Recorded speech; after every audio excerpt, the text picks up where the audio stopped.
All right, so one more thing is if you got this cut out and yours is like this and you're not going to replace it, get you some non-rubberized undercoating or something and spray on here. Clean this up, spray something on there, give it a little bit more protection, and we'll come back after we've got everything set up. All right, so we've got the sides welded up where we had to cut the slots and butt weld them. Everything here is good. I've ground some of that down.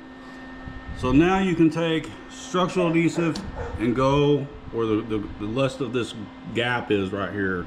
Instead of welding it up, you can put structural adhesive in there, and then once that's hardened, the next day we'll say you can come back, grind it down, everything will be smooth, put you some icing over, or you can go ahead and weld that up and then grind that down. Now if you're going to weld this, do not just continuously weld across it.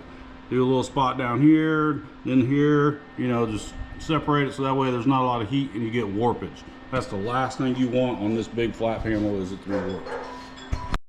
All right, so we got everything welded up all the way around, all the edges. So then I like to come back with a this DeWalt grinder here, but I like to use a flap disc, 36 grit flap disc. Grind it down that way. It does cut down on heat, so it's a little bit better.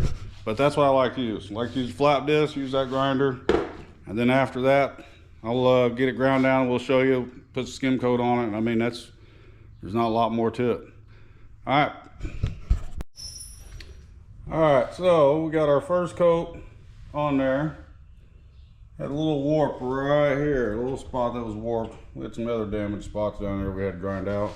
But I like to use, which a lot of you might not have, this is an 8-inch sander, 36 grit on it. For stuff like this, I gotta have flat, I want to cut it down real quick, I'll use that. If not, you can get 36 in D8 as well, hook it or stick it. So we'll get that cut down, and then if everything looks good, we'll go over it with the about like a glaze icing putty, and then block it. And if everything's good, then we're set to go. Start on the other side. All right, guys, we're back here the next day. We got everything finished up, getting ready to primer. So we got this covered. I mean, you can tell it's not very thick. Just kind of blended it out. Had some damage down there we got fixed. So right now we're just in the process of taping it up.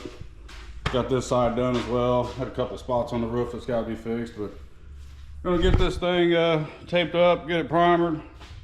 I'm gonna do some cutting and buffing on those C10 parts out there, and hopefully get this day wrapped up, because it is definitely getting warm, and I'm about done for the day. I'm not going to show you guys the body work process. I mean, you can find a million videos on that online. So I mean, if it's something you guys want, I mean, I'll show it to you, but I'm just going to primer this, probably get it painted. We'll show you the end result, what everything looks like. And then we got some fun stuff coming up. We got some inner rockers, cab corners, outer rockers put on a Cummins.